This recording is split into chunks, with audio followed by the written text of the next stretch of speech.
మేము 29వ వచనం దగ్గర మనం లాస్ట్ సండే ఆపాము. మనం అక్కడికెళ్ళి జాగ్రత్తగా అర్థం చేసుకోవటానికి ప్రయత్నం చేద్దాం. 29 ఆయన నీతిమంతుడని ఎరిగి ఉన్న యెడల నీతిని జరిగించు ప్రతివాడును ఆయన మూలముగా పుట్టి ఉన్నాడని ఎరుగుదుము. ఈ వచనము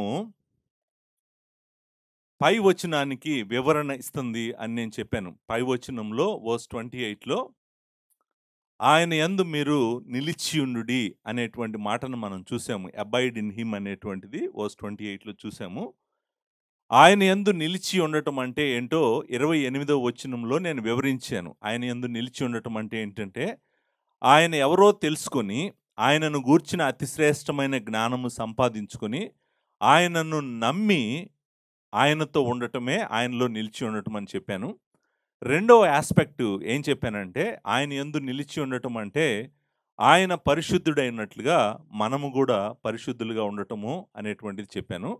మూడో ఆస్పెక్ట్ ఆయన యందు నిలిచి ఉండటం అంటే ఏంటంటే, ఆయన ప్రేమించినట్టుగా మనము కూడా వేరే వారిని ప్రేమించటము, ఆయన యందు నిలిచి ఉండటం అని చెప్పాను. ఒకటి ఫెయిత్ ఆస్పెక్ట్ చెప్పాను, 2 హోలీనెస్ ఆస్పెక్ట్ చెప్పాను, మూడోది లవ్ ఆస్పెక్ట్ చెప్పాను. ఈ 3 ఆస్పెక్ట్స్ చెప్తున్నప్పుడు 29వ వచనం నుండి అంటే రెండవ అధ్యాయం 29వ వచనం నుండి మూడో అధ్యాయం 10వ వచనం వరకు మాట్లాడుతున్న టాపిక్ ఏంటంటే, ఆయన పరిశుద్ధుడు కాబట్టి మనం కూడా పరిశుద్ధులుగా ఉండాలంట. ఆయన నీతిమంతుడు కాబట్టి మనం కూడా నీతిమంతులుగా ఉండాలంట. 29వ వచనము అదే చెప్తుంది. 29వ వచనం ఏం చెప్తుందంటే, ఆయన నీతిమంతుడని ఎరిగి ఉన్న యెడల, అంటే ఆయన నీతిమంతుడని నీకు తెలుసు కాబట్టి, నీతిని జరిగించు ప్రతివాడును ఆయన మూలముగా పుట్టి ఉన్నాడని ఎరుగుదుము. అంటే ఎవరైతే ఆయన మూలముగా పుడతారో వాళ్ళకి ఆయన నీతిమంతుడని తెలుసంట.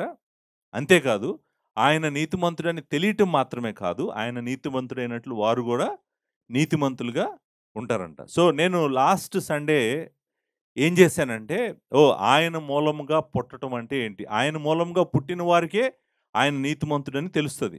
ఆయన మూలంగా పుట్టిన వారే ఆయన నీతిమంతుడైనట్లు వారు కూడా నీతిమంతులుగా ఉండగలరు. అసలు ఇంతకీ ఆయన మూలంగా పుట్టటం అంటే ఏంటి అనేటువంటిది నేను మాట్లాడటం మొదలుపెట్టాను. ఎందుకు మాట్లాడుతున్నానంటే రీజన్ చెప్తాను, మీరు జాగ్రత్తగా వినండి. మిగిలిన 10 వచనాలు ఉన్నాయి గదా! మూడో అధ్యాయం మొదటి వచనం నుంచి మూడో అధ్యాయం 10 వచనం వరకు, 10వ వచనం వరకు నేను మనము దేవుని పిల్లలము, మనము దేవుని బిడ్డలము ఈ మాటలు మాట్లాడుతా ఉంటాడు. ముందు మూడో అధ్యాయంలోకి వెళ్ళేటప్పటికి. మనము దేవుని పిల్లలం ఎలా అయ్యాము? మనము దేవుని బిడ్డలం ఎలా అయ్యామంటే, మనము ఆయన మూలంగా జన్మించాం కాబట్టి. ఆయన మనల్ని కన్నాడు కాబట్టి, మనం ఆయన బిడ్డలం అయ్యాం కాబట్టి, అది మనల్ని ముందుకు తీసుకెళ్ళటం కోసం నేను 29వ వచనంలో ఏం చేశానంటే, ఆయన మూలంగా జన్మించటం, లేకపోతే పుట్టినవారు అన్నాడు కదా! ఆయన మూలంగా పుట్టి ఉన్నారని ఎరుగుదుము అనేటువంటి మాటని నేను మాట్లాడటం మొదలుపెట్టాను. సో, ఎందుకు పుట్టటం అంటే తిరిగి జన్మించటం యొక్క అవసరం ఏంటి? రీజనరేషన్ అంటాం మనము. రీబర్త్ అంటాం మనము. సో, దీని యొక్క నీడ్ ఏంటి అని నేను లాస్ట్ సండే మాట్లాడాను. ఈ సండే నిజంగా దేవుని ద్వారా తిరిగి జన్మించటము అంటే ఏంటో ఒక 7 విషయాలు చెప్తానన్నాను. ఆ 7 విషయాలు మీకు చెప్పటానికి నేను ప్రయత్నం చేస్తాను. జాగ్రత్తగా మీరు నన్ను ఫాలో అవ్వండి. చూడండి, దేవుడు మనల్ని ఎందుకు రక్షిస్తున్నాడంటే, ఎందుకు మనల్ని ఆయన దగ్గరికి తెచ్చుకుంటున్నాడంటే, మనము తన కుమారుడి సారూప్యత గలవారము కావాలని దేవుడు మనల్ని రక్షిస్తున్నాడు. దేవుని యొక్క అల్టిమేట్ గోల్ ఏంటంటే, మనల్ని రక్షించటంలో, రక్షించిన తర్వాత మనల్ని విడిచిపెట్టడం కాదు, రక్షించిన మనల్ని తన కుమారుని సారూప్యత గలవారు, ఆయన కుమారుడు లాగా అవ్వాలని దేవుడు మనల్ని రక్షిస్తున్నాడు. ఈ సత్యము దేవుని వాక్యంలో చాలా చోట్ల ఉంది. ఒక ఎగ్జాంపుల్ 1, 2 నేను చదువుతాను. రోమీయులకు రాసిన పత్రిక 8వ అధ్యాయము 29వ వచనంలో మనం ఈ సత్యము చదువుతాం. 29వ వచనం అంటది, ఎందుకనగా తన కుమారుడు అనేక సహోదరుల్లో జ్యేష్ఠుడగునట్లు దేవుడెవరిని ముందు ఎరిగెనో వారు తన కుమారునితో సారూప్యము గలవారగుటకు వారిని ముందుగా నిర్ణయించెను. మనల్ని రక్షించటంలో దేవుని యొక్క ఉద్దేశం ఏంటంటే, మనము తన కుమారుని సారూప్యము గలవారము అవ్వాలని, అంతేకాదు ఆయన మనల్ని తన ఎదుట పరిశుద్ధులుగాను నిర్దోషులుగాను నిలబెట్టుకోవాలని ఎఫ్సీలకు రాసిన పత్రిక మొదటి అధ్యాయంలో మనము అది కూడా చూస్తాము. సో ఈ ట్రూత్ మనం చాలా చోట్ల చూస్తామన్నమాట. 1 కొరింథియన్స్ 15:49లో చూస్తాము. 2 కొరింథియన్స్ 3:18లో చూస్తాము. సో, మన ఎఫ్సీలకు రాసిన పత్రిక 4 అధ్యాయం 12వ వచనంలో చూస్తాం. ఇవన్నీ కూడా చెప్తుంది ఏంటంటే, దేవుడు డానియేల్ సూర్య అనేటువంటి నన్ను ఎందుకు రక్షించాడంటే, నన్ను తన కుమారుని సారూప్యత గలవానిగా చేయాలని దేవుడు నన్ను రక్షించాడు. మిమ్మల్ని ఎందుకు రక్షిస్తున్నాడంటే, దేవుడు తన కుమారుని సారూప్యత గలవారు మనము అవ్వాలని దేవుడు మనల్ని రక్షిస్తున్నాడు. సో, ఇప్పుడు మీరు చూడండి. ఇది ఎంత కష్టమో చూడండి. ఎంత కష్టమో మీరు జాగ్రత్తగా గమనించండి. నేను చీకటిని ప్రేమించి, పాపాన్ని ప్రేమించి, నాశనాన్ని ప్రేమించి, నా ఇష్టానుసారంగా జీవించి, దేవుని మీద తిరుగుబాటు చేస్తున్నటువంటి ఒక భయంకరమైనటువంటి పాపిని, నన్ను ఆయన నా దగ్గరకొచ్చి, నన్ను పట్టుకొని, నన్ను రక్షించి విడిచిపెట్టకుండా నన్ను తన కుమారుడి సారూప్యతలోకి మార్చాలనుకుంటున్నాడంట దేవుడు. నా ప్రశ్న ఏంటంటే, చేయగలడా దేవుడు? నా ప్రశ్న ఏంటంటే, దేవుడు చేయగలడా? అంటే నేను ఇంకొక విధంగా అడుగుతాను. ఒక తాగుబోతున్నాడు అనుకోండి. రోజు తాగుతూ, డబ్బులన్నీ నాశనం చేస్తూ, భార్యని బిడ్డల్ని పట్టించుకోకుండా, కుటుంబాన్ని నాశనం చేసుకుంటూ, తన ఆరోగ్యం పాడు చేసుకుంటూ, త్వరగా చనిపోతాడేమో అనుకున్నటువంటి అలాంటి వ్యక్తి దగ్గరికి దేవుని కృప ఎళ్ళి, ఆ వ్యక్తిని పట్టుకొని, ఆ చీకటిలో, ఆ అంధకారంలో, ఆ తాగుడులో, ఆ వ్యభిచారంలో ఉన్నటువంటి ఆ వ్యక్తిని పట్టుకొని, ఆ వ్యక్తిని రక్షించి తన దగ్గరికి తెచ్చుకొని, ఆ వ్యక్తిని క్రీస్తు సారూప్యతలోకి దేవుని కృప మార్చగలదా? అంటే దేవుడు ఏం చేస్తున్నాడో చూడండి. ఎంత చేస్తున్నాడో చూడండి. అంటే ఇప్పుడు చూడండి. క్రీస్తు సారూప్యతలోకి మార్చటం అంటే చిన్న విషయం కాదు. ఆయన సారూప్యతను ధరించటం అంటే చిన్న విషయం కాదు. క్రీస్తులాగా అవటం అంటే చిన్న విషయం కాదు. ఇప్పుడు చూడండి. బాగా పాడైపోయిన 100 సంవత్సరాల క్రితం బాగా పాడైపోయిన ఒక బిల్డింగ్ తీసుకున్నారనుకోండి. ఆ బిల్డింగ్‌లోకెళ్ళి మీరు రెనోవేషన్ చేయటం మొదలుపెట్టారనుకోండి. అంటే ఆ బిల్డింగ్‌ని మళ్ళీ కొత్త బిల్డింగ్ చేద్దాం అనుకున్నారనుకోండి. మీకు తెలుసు ఏం చేయాలో, ఎంత వర్క్ ఉంటదో కదా! మీరు ఆ బిల్డింగ్ లోపలికెళ్ళిన దగ్గర నుంచి ఎక్కడ చూసినా కూడా బూజుంటది. బూజంటారు కదా! ఆ బిల్డింగ్ నిండా పాడైపోయిన శిథిలాలతో నిండి ఉంటది.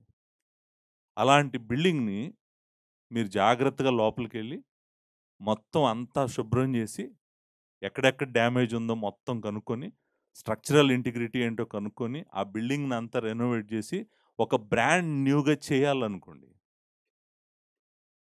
ఎంత వర్క్ చేయాలంటారు? అదే మీరు ఊహించుకోండి. బ్రాండ్ వర్క్‌గా చేయటం కాదు. దాన్ని యాక్చువల్‌గా పరలోకానికి పనికొచ్చే ప్యాలెస్ లాగా చేయాలనుకోండి దాన్ని. It's not just making it new, making it a brand new, but making it something very unique that is fit for haven అని అనుకోండి. మీరేమంటారో తెలుసా పాస్టర్ గారు? ఇది జరుగుతున్నట్టు నేను ఏ వ్యక్తిలో కూడా గమనించలేదు భూమి మీద. ఎవరు క్రీస్తు సారూప్యతలోకి మారుతున్నట్టు నాకు అనిపించట్లేదు. దయచేసి మీరు గమనించండి. దేవుడు సమస్తమును తనతో సమాధానపరుచుకొని అన్నిటినీ నూతనముగా చేస్తున్నాడు. అన్నిటినీ నూతనముగా చేస్తున్నాడు. చూడండి. ఇప్పుడు ఆ తాగుబోతు, ఆ చీకటిలో బ్రతుకుతున్న తాగుబోతు తన పాపములలో, తన అపరాధములలో తను చనిపోయి ఉన్నాడు. తన హృదయం నిండా చీకటుంది.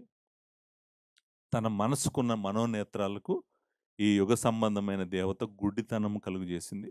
తను దేవుడిని చూడలేడు. తను దేవుడి దగ్గరికి రాలేడు.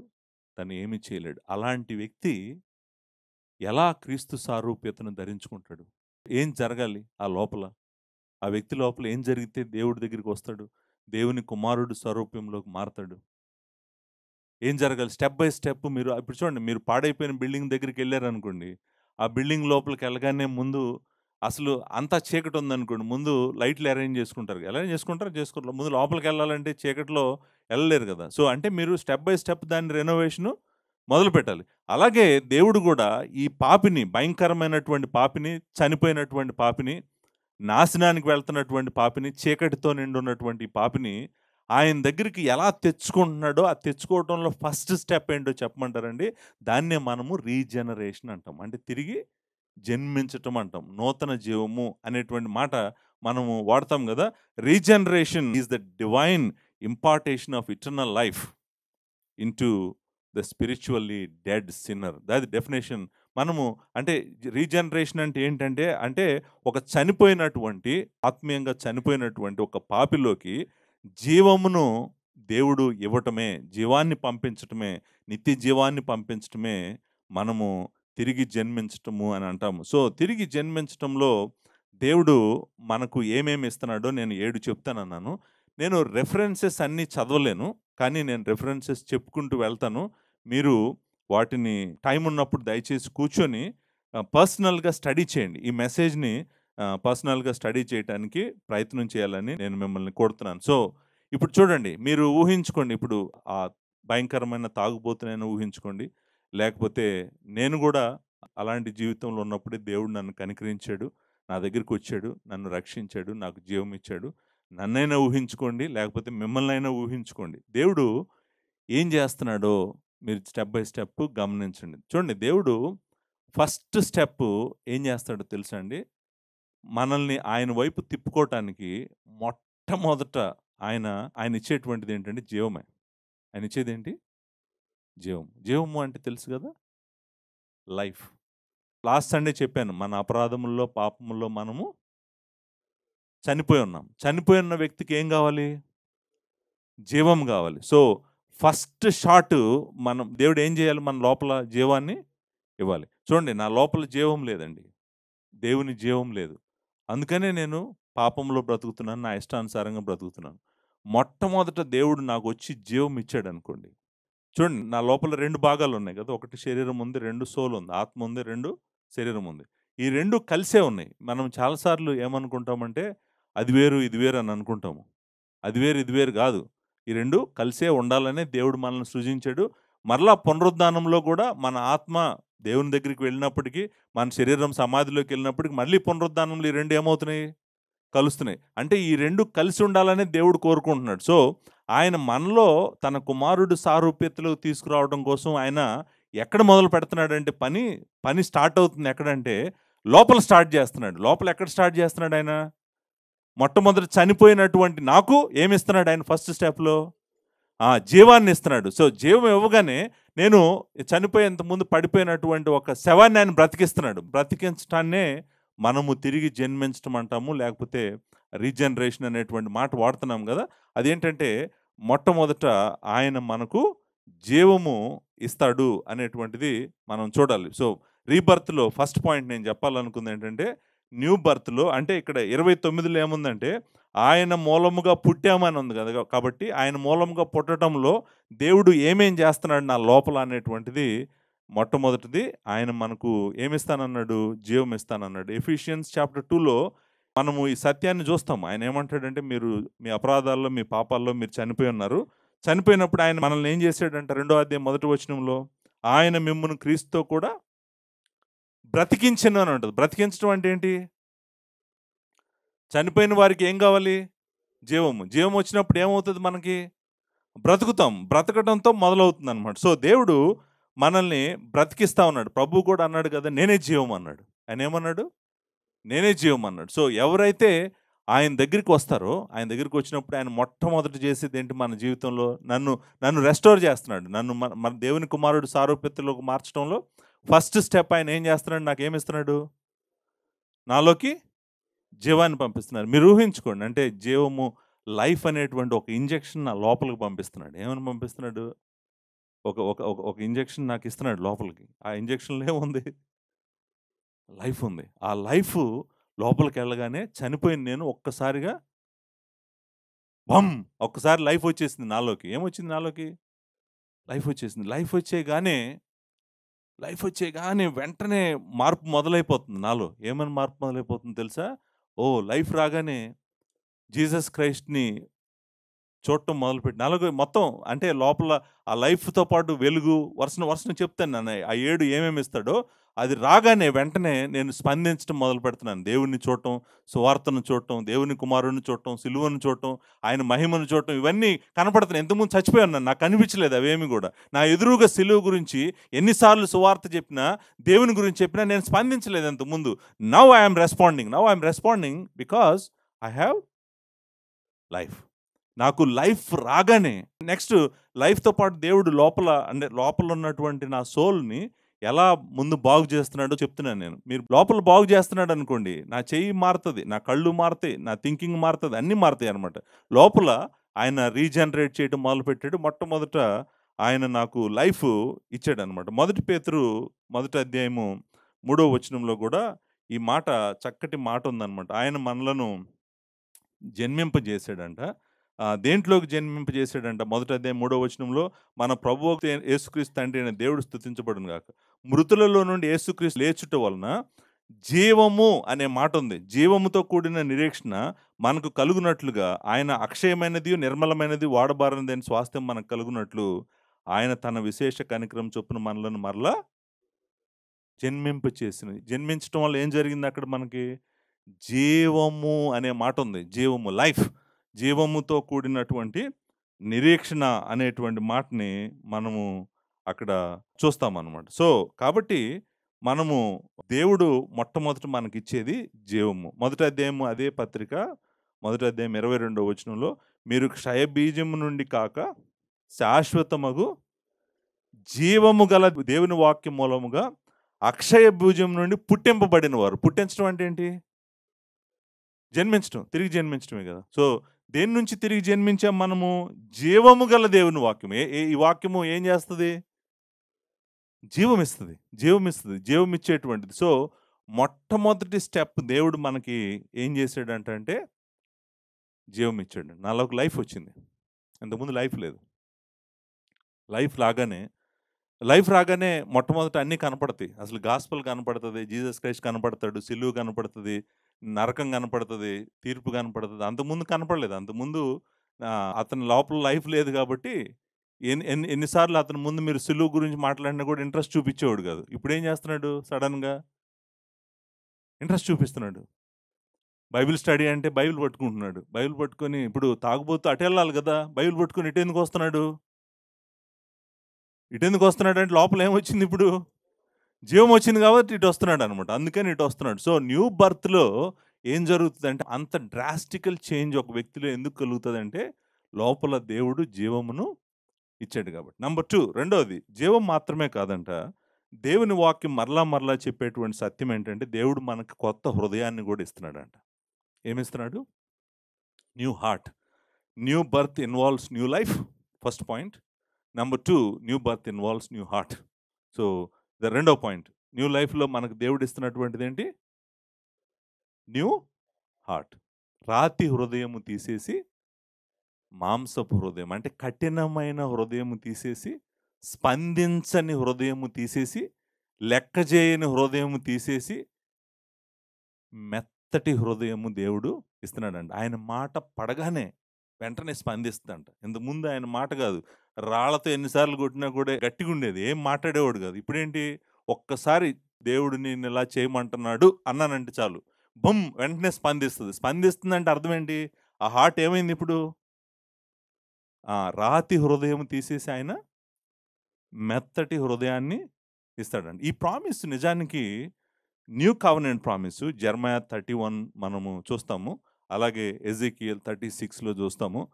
నిజానికి మోషేనే చెప్తాడు, మోషే ధర్మశాస్త్రంలోనే చెప్తాడు, దేవుడు మీకు క్రొత్త హృదయాన్ని ఇస్తాడు. క్రొత్త హృదయం ఇచ్చిన దాకా మనం దేవుడిని వెంబడించలేము, దేవునికి మహిమ తేలేము. ద్వితీయోపదేశకాండం 30వ అధ్యాయంలో మనము ఈ ప్రామిస్ని చూస్తాం. 30వ అధ్యాయం 6వ వచనంలో ఇశ్రాయేలీలతో మాట్లాడుతూ ఈ మాట అంటాడు, మరియు నీవు బ్రతుకుటకై నీ పూర్ణ హృదయముతోనూ నీ పూర్ణ ఆత్మతోనూ నీ దేవుడైన యెహోవాను సేవించినట్లు నీ దేవుడైన యెహోవా తనకు లోబడుటకు, మెత్తడి హృదయం ఏం చేస్తుంది? తనకు లోబడుటకు నీ హృదయమునకు నీ సంతతి వారి హృదయమునకు సున్నతి చేయును. Heart, this is like circumcising heart. It is not physical circumcision కాదు, it is circumcising our hearts. అంటే మన హృదయాన్ని ఏం చేస్తాడు ఆయన?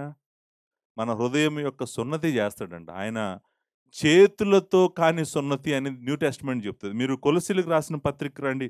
కొలసీలకు రాసిన పత్రిక 2వ అధ్యాయంలో ఈ మాట అంటాడు. 2వ అధ్యాయం 11వ వచనంలో, కొలోషియన్స్ చాప్టర్ 2 వర్స్ 11, మీరు క్రీస్తు సున్నతి యందు అంటే శరీరేచ్ఛలతో కూడిన స్వభావమును విసర్జించి ఆయన యందు చేతులతో చేయని సున్నతి పొంది. దిస్ ఈజ్ హార్ట్ ట్రాన్స్ప్లాంట్ అంటాం మనం. హార్ట్ ట్రాన్స్ప్లాంట్ అంటే అర్థం ఏంటంటే this is what is God changing your heart, removing your stone heart and giving you A heart that will respond to him. అంటే సాఫ్ట్గా దేవుడు మాట అంటే భయపడిపోయి వణికిపోయి పూర్ణ హృదయంతో పూర్ణ శక్తితో పూర్ణ బలముతో ఆయనను ప్రేమించి హత్తుకోవాలంటే అలాంటి హార్ట్ కావాలి. ఆ హార్ట్ నీ దగ్గర లేదు ముందు, ఆయన దగ్గరికి రాకముందు. ఇప్పుడు నీకు జీవం లోపలికి పంపించడమే కాదు, ఇప్పుడు ఏమిస్తున్నాడు నీకు ఆయన? న్యూ హార్ట్ను కూడా ఇస్తున్నాడు. మీరు ఏహెజ్కేలు గ్రంథము మీరు చదవండి. ఏహెజ్కేలు గ్రంథంలో చాలా చోట్ల ఈ సత్యాన్ని చెప్తాడు ఆయన. కొత్త హృదయం నేను ఇస్తాను, కొత్త హృదయం నేను ఇస్తాను అనేటువంటిది. ఒక ఫ్యూ వర్సెస్ చదువుతాను నేను. ఏహెజ్కేలు గ్రంథము 11వ అధ్యాయము 19వ వచనం నుంచి మనము చూద్దాము. 11వ అధ్యాయం 19వ వచనం, వారు నా కట్టడలను నా విధులను అనుసరించి గైకొన్నట్లు నేను వారి శరీరంలో నుండి రాతి గుండెను తీసివేసి వారికి మాంసపు గుండెను ఇచ్చి వారికి ఏక మనసు కలుగుజేసి వారి యందు నూతన ఆత్మ పుట్టింతును. దేవుడు చేస్తే కానీ న్యూ లైఫ్తో పాటు న్యూ హార్ట్ దేవుడు చేస్తే కానీ, కొత్త హృదయం దేవుడు ఇస్తే కానీ మనం నిజంగా దేవుణ్ణి ప్రేమించలేము, దేవుణ్ణి హత్తుకోలేము, దేవుణ్ణి ఆరాధించలేము, ప్రార్థనలకు రాలేము, సహవాసానికి రాలేము. ఏం చేయాలన్నా కూడా మనకు లోపల ఏం జరగాలి? ఫస్ట్ న్యూ హార్ట్ అనేటువంటి దేవుడు మనకి ఇవ్వాలి. 36వ అధ్యాయం ఎహెజ్కేలు గ్రంథము 36వ అధ్యాయము 25వ వచనంలో నుంచి, మీ అపవిత్రత యావత్తు పోవునట్లు నేను మీ మీద శుద్ధ జలము చల్లుదును, వాటర్, మీ విగ్రహముల వలన మీకు కలిగిన అపవిత్రత అంతా తీసివేస్తాను, నూతన హృదయము మీకు ఇచ్చేదను. నూతన ఏమిస్తాడన్నాడు? న్యూ హార్ట్, నూతన హృదయమును మీకు ఇచ్చేదను, నూతన స్వభావమును మీకు కలుగు చేసేదను, రాతి గుండె మీలో నుండి తీసేసి మాంసపు గుండెను మీకు ఇచ్చేదను, నా ఆత్మను మీ అందుంచి నా కట్టడలను అనుసరించు వారుగాను నా విధులను గైకొని వారుగాను మిమ్మల్ని చేసేదను. చూడండి ఇక్కడ చూడండి ఏం చేస్తున్నాడు. మొత్తం వాటర్ అండ్ స్పిరిట్, మనము నీటి మూలముగాను ఆత్మ మూలముగాను తిరిగి జన్మించితేనే కానీ అని నికోదేముతో అంటున్నప్పుడు, నికోదేముకి ఫస్ట్ ఏం తెలిసి ఉండాలంటే, ఓ ఎహెజ్కేలు గ్రంథం 36వ అధ్యాయం అనుకుంటా ప్రభు మాట్లాడుతుందని ఇమీడియట్గా క్లిక్ అవ్వాలి ఆయనకి. ఆయనకి క్లిక్ అవ్వలేదు. మీకు అందరికీ తెలుసు కదా. ఆయన నీకు తెలియట్లేదా అని అంటున్నాడు ప్రభు. అంటే ఇర్మియా గ్రంథం తెలిసి ఉండాలి, ఎహెజ్కేలు గ్రంథం తెలిసి ఉండాలి. అంటే నీరు అంటే అర్థం ఏంటంటే క్లెన్జింగ్. ఇప్పుడు మన పాపాన్ని కడగాలి. పాపాన్ని కడగటంతో పాటు ఆయన ఏం చేయాలి? రాతి గుండెని తీసేసి మనకేమివ్వాలి? మాంసపు గుండెనివ్వాలి. ఆ హృదయం ఇస్తేనే కదా, మెత్తటి హృదయం ఉంటేనే కదా దేవుడికి లోబడేది. రాతి హృదయం రెస్పాండ్ అవ్వట్లేదు. ఇంతకుముందు ఎన్నిసార్లు చెప్పినా నువ్వు రా చర్చికి రా, నువ్వు చర్చికి రా, నువ్వు చర్చికి రా అంటే పట్టించుకునేవాడు కాదు. సడన్గా ఇప్పుడు ఏం చేస్తున్నాడు? తనంతట తానే లేవుస్తాడు, రెడీ అవుతాడు, బట్టలు వేసుకుంటాడు, బైబిల్ పట్టుకుంటాడు, టకటక చర్చికి వచ్చేస్తాడు. ఏం జరిగింది అన్నాం అనుకోండి, న్యూ లైఫ్తో పాటు ఏం జరిగింది? అతనికి న్యూ హార్ట్ కూడా ఇచ్చాడు దేవుడు. న్యూ హార్ట్ కూడా ఇచ్చాడు కాబట్టి త్వరగా పరిగెట్టుకుంటూ దేవుడి సన్నిధికి వచ్చేసాడు అనమాట. So new birth involves new life and new birth also involves new heart. So ఇది రెండో పాయింట్. మూడో పాయింట్ అండ్ వెరీ ఇంపార్టెంట్, మూడోది ఏంటంటే ఆయన new birth involves also new nature. New birth involves also new nature, కొత్త స్వభావము. Nature అంటే old నేచర్ని తీసేస్తున్నాడు. ఇప్పుడు రెనోవేషన్లో మొత్తం ప్రాజెక్ట్ అంతా తీసుకున్నాడు కదా దేవుడు. అంతేగాని నేను రూమే చేస్తాను లేకపోతే లైట్లే చేస్తాను కాదు. ఇప్పుడు ఏం చేస్తున్నాడు? ఆయన కుమారుడు సారూప్యతలోకి వెళ్ళాలంటే మనం ఏమేం కావాలో అన్నీ కూడా చేస్తున్నాడు. ఇప్పుడు ఏం చేస్తాడంటే మన నేచర్ని, ఓల్డ్ నేచర్ని తీసేసి న్యూ నేచర్ని ఇస్తాడంట. అంటే పాత స్వభావము చీకటి వైపు పరిగెడుతున్నటువంటి ఆ నేచర్ని తీసేసి న్యూ నేచర్ని న్యూ లైఫ్లో దేవుడు మనకి అనుగ్రహిస్తాడంట. సో ఈ నేచర్ గురించి దేవుని వాక్యము చాలా మాట్లాడుతుంది. నేను ఫ్యూ వర్సెస్ నేను మీకు చదువుతాను. 4వ అధ్యాయం ఎఫ్సీలకు రాసిన పత్రిక 4వ అధ్యాయము 22, 23, 24 వచనాలను చదువుదాం. కావున మునుపటి ప్రవర్తన విషయంలోనైతే మోసకరమైన దురాశ వలన చెడిపోవు మీ ప్రాచీన స్వభావం అంటే ఏంటి? Old nature or old self అంటాం కదా, వదులుకొని మీ చిత్తవృత్తి యందు నూతన పరచబడిన వారై నీతియు యథార్థమైన భక్తియు గలవారై దేవుని పోలికగా సృష్టించబడిన నవీన స్వభావమును ధరించుకొనుడి. ఈ స్వభావము, ఈ నేచర్ అనేటువంటిది, మన ఓల్డ్ నేచర్ని దేవుడు ఏం చేశాడో కూడా దేవుని వాక్యము చెప్తుంది. రోమిలకు రాసిన పత్రిక 6వ అధ్యాయంలో, మీరు రోమిలకు రాసిన పత్రిక 6వ అధ్యాయంకి వచ్చినట్టయితే, ఆయన మన పాత స్వభావాన్ని ఏం చేస్తున్నాడంటే 6:6లో ఈ మాట అంటాడు. రోమన్స్ 6:6 ఏమనగా మనం యొక్క పాపమునకు దాసులము కాకుండుటకు పాప శరీరము నిరర్ధకమగునట్లు మన ప్రాచీన స్వభావము ఆయనతో కూడా సిలువ వేయబడినని ఎరుగుదుము. So he crucified our old nature on the cross and he granted us a new nature. New birth involves new life, new birth involves new heart and new birth involves new nature. ఆ పాత నేచర్లో మనము నీతి చేసేవాళ్ళం కాదు, పరిశుద్ధత చేసేవాళ్ళం కాదు, పాపం చేసేవాళ్ళం. కానీ న్యూ స్వభావంలో ఏం జరుగుతుంది? పరిశుద్ధత, నీతి, వినయము, ఆత్మఫలం ఉంది కదా, ఆత్మఫలము ప్రొడ్యూస్ చేయటానికి new nature is a fertile land. ఆ ల్యాండ్లో ఉన్నటువంటి ముళ్ళ కంపలు అన్నీ తీసేసి దేవుడు దాన్ని అంతా తీసి బయటపడేసి ఇప్పుడు ఆ ల్యాండ్ అంతా కూడా ఫలించడానికి కావాల్సిందంతా చేస్తున్నాడు. That is nature transplantation. So he is transplanting our nature, removing the old nature and giving the new nature. మరలా చెప్తున్నాను, ఆయన గోల్ ఏంటి? మనల్ని ఏం చేయాలనుకుంటున్నాడు? లార్డ్ జీసస్ క్రైస్ట్ సారూప్యతలో తీసుకెళ్ళాలనుకుంటున్నాడు. తీసుకెళ్ళటం కోసం ఆయన వర్క్ ఎక్కడ మొదలు పెట్టాడో చూడండి, ఎలా చేస్తున్నాడో చూడండి, ఎలా చేసుకుంటూ వెళ్తున్నాడో చూడండి. And number four new birth involves also new status. What is new status? మీరు 1 జాన్లో చదివాం కదా. ఇప్పుడు న్యూ స్టేటస్ ఏంటి? మనకి దేవుని పిల్లలు. ఇంతకుముందు we were not God's children, we are now God's children. So this is new status. మనం ఇంతకుముందు దేవుని పిల్లలం కాదు. ఇప్పుడు మనం ఇందాక అక్కడ చూసాం కదా, 3వ అధ్యాయం 1వ వచనంలో ఏముంది? 1 జాన్ 3వ అధ్యాయం 1వ వచనంలో మనము దేవుని పిల్లలం ఎలా అయ్యాము? దేవుడు మనల్ని కన్నాడు కాబట్టి, దేవుడు మనకు మళ్ళీ జన్మని ఇచ్చాడు కాబట్టి. మొదటి జన్మ అమ్మా నాన్న ఇచ్చారు, ఈ జన్మ ఎవరు ఇచ్చారు? దేవుడు ఇచ్చాడు. ఈ లైఫ్ దేవుడు ఇచ్చాడు. మరలా తిరిగి జన్మింపజేశాడు కదా మనల్ని. నికోదేముతో అన్నాడు, ఒకడు మరలా తిరిగి జన్మించితేనే కానీ పరలోక రాజ్యంలోకి వెళ్ళడు. సో ఒకడు పైనుండి జన్మించితేనే కానీ పరలోక రాజ్యంలోకి వెళ్ళడు. సో ఈ జన్మ, ఈ సెకండ్ లైఫ్, మనకు వచ్చినటువంటి రెండో లైఫ్ ఎక్కడి నుంచి వచ్చిందంటే దేవుడి నుంచి వచ్చింది కాబట్టి మనం ఇప్పుడు ఎవరు? దేవుని పిల్లలు. ఆ మాట చాలాసార్లు అన్నాడు కదా. ఏమన్నాడు? 3వ అధ్యాయం 1వ వచనంలో దేవుని పిల్లలు అన్నాడు. 1 John 3:1 we are children of God అన్నాడు. 1 John 3:2 అండ్ వీఆర్ దేవుని పిల్లలమై ఉన్నాము అన్నాడు కదా. 3:2లో కూడా ఉందా లేదా? 3:2లో కూడా ఉంది. ఇంకెక్కడ ఉంది చూడండి, మీరు 10లో కొన్నిసార్లు ఉంది. 10వ వచనం చూడండి, 3:10లో దీనిని బట్టి దేవుని పిల్లలు ఎవరో అపవాది పిల్లలు ఎవరో తేటపడుతుంది. సో అపవాది పిల్లలు దేవుని పిల్లలు అంటే అర్థం ఏంటి? దేవుని పిల్లల్ని మనల్ని చేసింది ఏంటది? న్యూ బర్తే కదా. న్యూ బర్తే మనల్ని ఏం చేసింది? దేవుని పిల్లలుగా చేసింది అనమాట. So new birth brings new life, new birth brings new heart, new birth brings new nature, new birth brings new status అనేటువంటిది కూడా మనము జాగ్రత్తగా గమనించాలి. యాకోబు రాసిన పత్రిక జేమ్స్, మన పాస్టర్ గారు చెప్తున్నారు కదా, 1st chapter verse 18. మీరు ఒకసారి నేను చదువుతాను. 1వ అధ్యాయము 18వ వచనం. ఆయన తాను సృష్టించిన వాటిలో మనము ప్రథమ ఫలముగా ఉండునట్లు సత్యవాక్యం వలన మనలను తన సంకల్ప ప్రకారము ఏం చేశాడంట? కనెను అంటే అర్థం ఏంటి?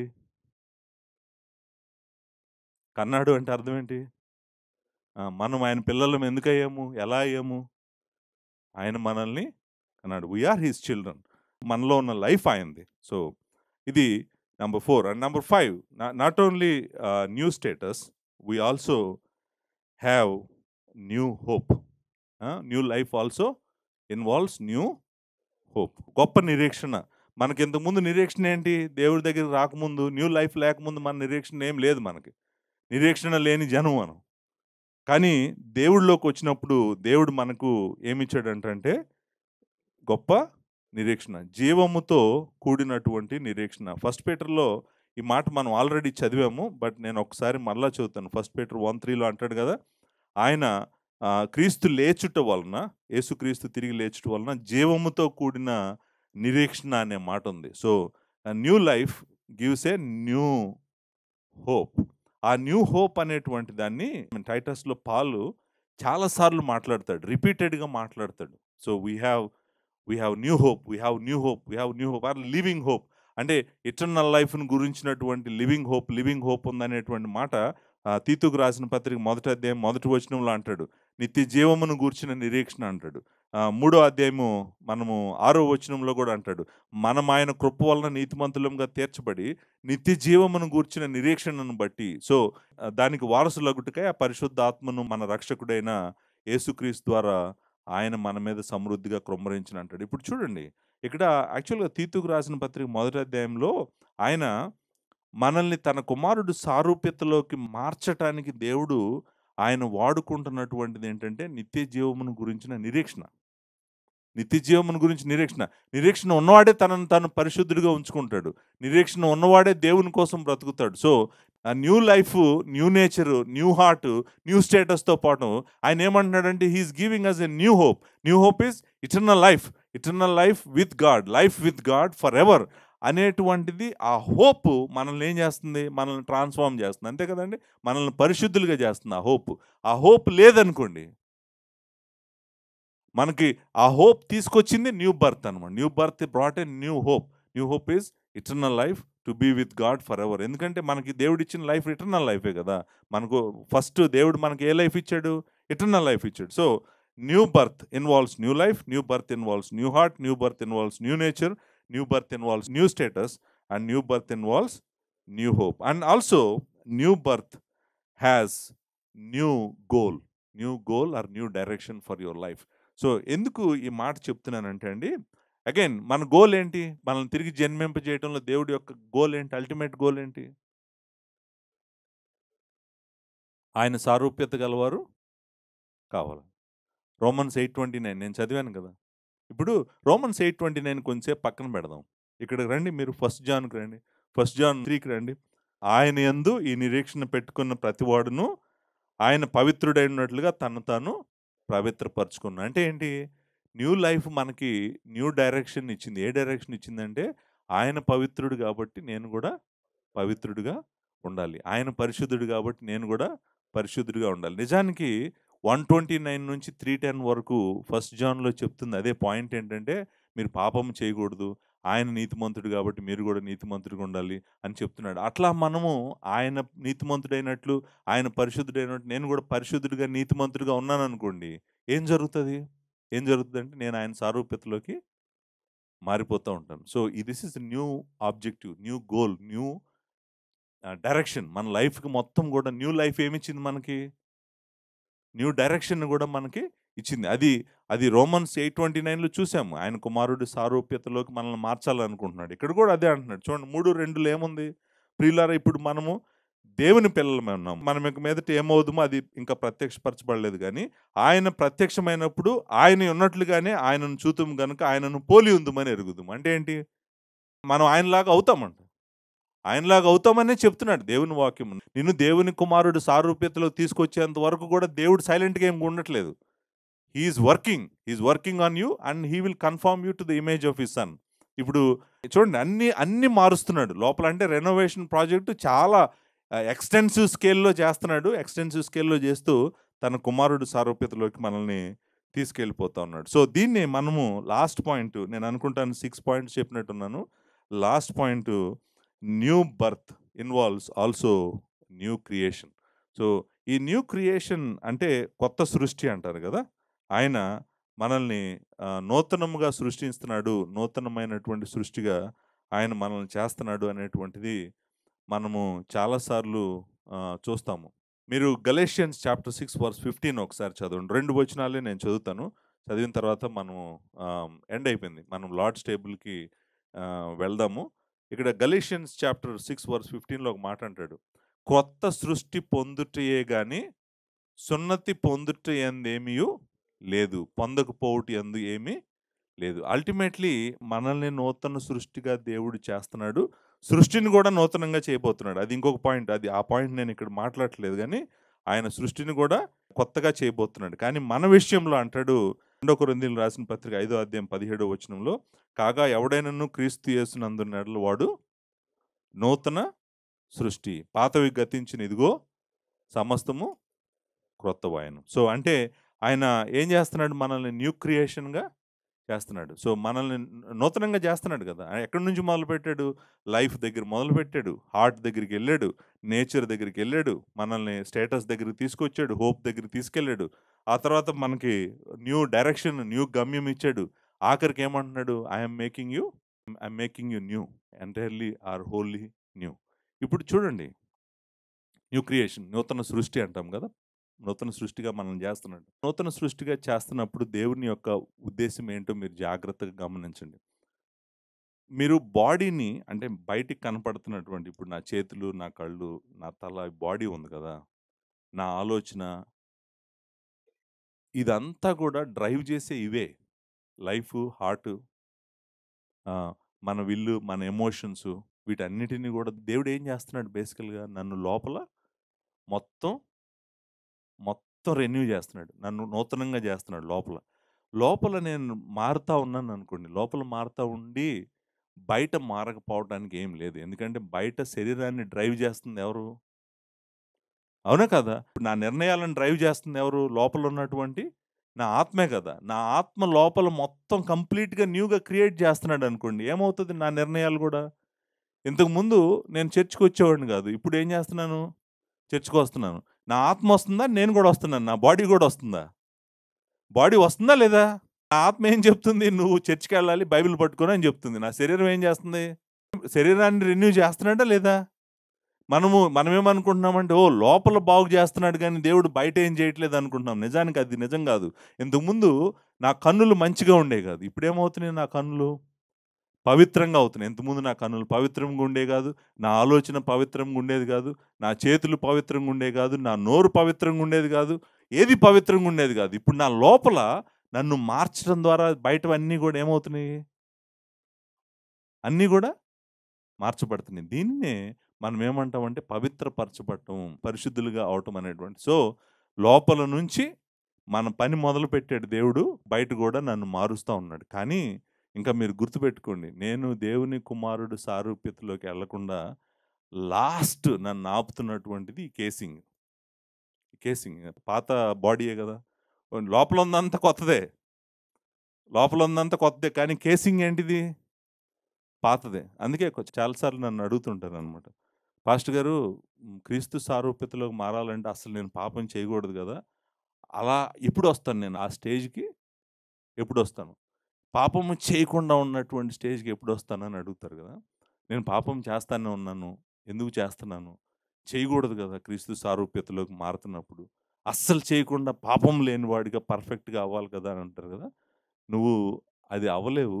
ఇంకొక స్టెప్ ఉంది. మనల్ని దేవుని కుమారుడు సారూప్యతలోకి మార్చడం కోసము. అదేంటంటే ఈ కేసింగ్ తీసేసి కొత్త కేసింగ్ ఎయ్యాలి నీకు. ఆ కేసింగ్ ఎప్పుడేస్తాడంటే పునరుద్ధానంలో ఏస్తాడు. సమాధిలో నుండి నిన్ను లేపినప్పుడు ఓల్డ్ కేసింగ్ తీసేసి అప్పుడు నీకు న్యూ బాడీని దేవుడిస్తాడు. ఆ బాడీ నువ్వు కలిగిన రోజు లోపల కొత్తగా ఉంటావు. బయట కొత్తగానే ఉంటావు. అప్పుడు దేవుని కుమారుడు సారూప్యత గలవాడుగా నువ్వుంటావు. అందుకని జాగ్రత్తగా గమనించండి. అందుకని ఫస్ట్ జాన్ మనల్ని ఇప్పుడు ఎక్కడికి తీసుకెళ్తుందంటే, అందుకని నువ్వు సమాధిలో నుంచి లేచిన తర్వాత నాకు క్రీస్తు సారూప్యత వస్తదని, నువ్వు సమాధి కోసం ఎదురు చూడొద్దు నువ్వు. నువ్వు భూమి మీద ఉండగానే దేవుని కుమారుడిలాగా మారగలవు, ప్రవర్తించగలవు, ఆలోచించగలవు, పరిశుద్ధుడిగా బ్రతకగలవు. ఎందుకంటే లోపలంతా నిన్ను దేవుడు మార్చేసాడు.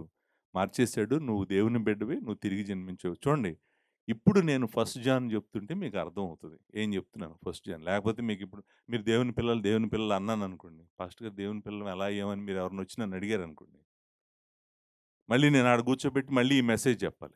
అందుకని నేనేం చేశానంటే ముందు ఈ మెసేజ్ కంప్లీట్ చేశాను అనుకోండి, ఫస్ట్ జాన్ ఇవన్నీ మీకు అర్థమైనాయి కాబట్టి చక్కగా మీకు అర్థమవుతుంది. సో, ఇంకొక పాయింట్ చెప్పి నేను లార్డ్స్ టేబుల్‌కి వెళ్తాను. అసలు ఇంతకీ న్యూ బర్త్‌లో మనం ఇయన్నీ చూసాం. న్యూ బర్త్‌లో న్యూ లైఫ్ చూసాము, న్యూ హార్ట్ చూసాము, న్యూ హోప్ చూసాము, న్యూ డైరెక్షన్ చూసాము, న్యూ నేచర్ చూసాము. తర్వాత న్యూ క్రియేషన్ కూడా చూసాం. దేవుడు he is creating everything new కదా! సో, అసలు ఈ న్యూ బర్త్ అనేటువంటిది ఎవరు చేస్తారు? ఎప్పుడు జరుగుతది? ఎలా జరుగుతది? ఈ న్యూ బర్త్ ఎవరు చేస్తారు? ఎప్పుడు జరుగుతది? ఎలా జరుగుతది? ఈ బర్త్‌కి కారణం ఏంటి? ఇప్పుడు చూడండి, ఒక తాగుబోతున్నాడు. అతనిలోకి జీవం ఎలా వస్తది? న్యూ లైఫ్ ఎలా వస్తది అతనికి? ఏం చేయాలి? దేవుడు ఏం చేస్తాడు అతనికి న్యూ లైఫ్ ఇవ్వటానికి? అంటే ఇంజెక్షన్ అన్నాను గదా! ఆ ఇంజెక్షన్ ఎలా ఎళ్తది ఆ వ్యక్తి లోపలికి? ఆన్సర్ ఏంటంటే దేవుని వాక్యము మరలా మరలా చెప్పేటువంటిదేంటంటే, నిజానికి మనకు జీవము లార్డ్ జీసస్ క్రైస్టే. అసలు మనకి ఇవన్నీ జరగటానికి కారణము Jesus Christ. Jesus Christ cross. మనం లార్డ్స్ టేబుల్‌కి వస్తున్నాం కాబట్టి నేను సమ్మరైజ్ చేస్తున్నాను. సిలువలో దేవుని కుమారుడు తన ప్రాణం పెట్టటం ద్వారానే దేవుడు మనకు జీవమిస్తున్నాడు. ఆయనే జీవము. ఆయనే జీవము, ఆయనే నీతి, ఆయనే పరిశుద్ధత, సమస్తము ఆయనే. సో, ఎప్పుడైతే నేను దేవుని కుమారుడు గురించి ప్రకటించటం మొదలుపెడతానో, సువార్త అంటాం కదా! గాస్పెల్ అంటున్నాం. గాస్పెల్ గాస్పెల్ యొక్క కంటెంట్ ఏంటంటే, గాస్పెల్ యొక్క కంటెంట్, సువార్త యొక్క కంటెంట్ మనుషుల గురించి చెప్పొద్దు మీరు.